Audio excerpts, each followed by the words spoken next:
Carême business, les règles spirituelles pour réussir en affaires.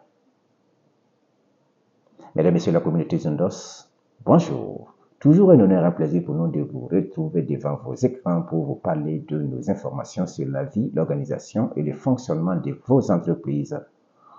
Aujourd'hui, nous allons nous prononcer sur une question assez cruciale qu'est le carême et la réussite en affaires. Et oui, vous avez bien entendu. Restez jusqu'à la fin car je vais vous partager 4 lois spirituelles qui vous permettront bien sûr de booster vos affaires. La première loi spirituelle, c'est la discipline. Plan illustratif, personne qui se lève tôt, qui planifie sa journée. Ce mois de carême nous enseigne la discipline. On doit se lever tôt, on doit respecter les heures de prière, maîtriser ses envies. En business, c'est la même chose. Sans discipline, pas de résultat. L'homme d'affaires qui réussit est celui-là aussi qui arrive à se fixer des règles et les respecter avec rigueur.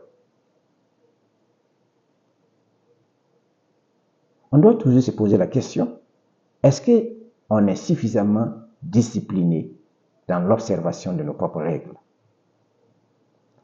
dans la gestion de notre argent, dans la gestion de notre temps et dans la gestion de nos relations professionnelles?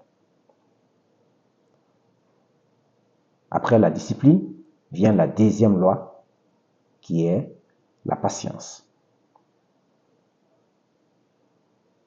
Ce mois de carême nous enseigne la patience.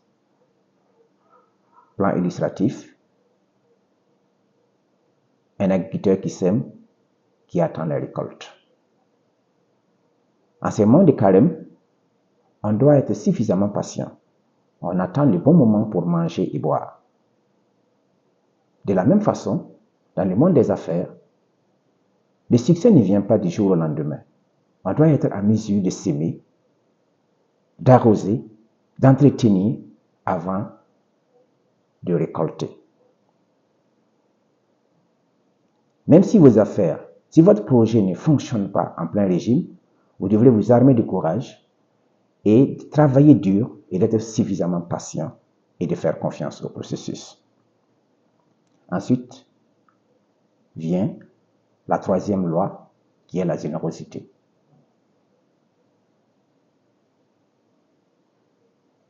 Ce mois de carême nous en dit long sur la générosité. On doit être généreux, on doit aider et soutenir les personnes les plus démunies, soutenir ses proches, faire preuve de générosité. En entreprise, la générosité paye également. On doit offrir de la valeur. On doit aider ses partenaires, soutenir ses clients. On doit former son équipe. Plus on donne, plus on reçoit. La dernière loi va porter sur la remise en question. En ces temps de carême, il est suffisamment important de se remettre en question. Ce sont des périodes d'introspection. On doit pouvoir chercher à s'améliorer, de corriger certaines de nos erreurs pour aller de l'avant. En entreprise, cette remise en question est également cruciale. On doit chercher à s'améliorer, on doit corriger les erreurs pour pouvoir faire un pas en avant.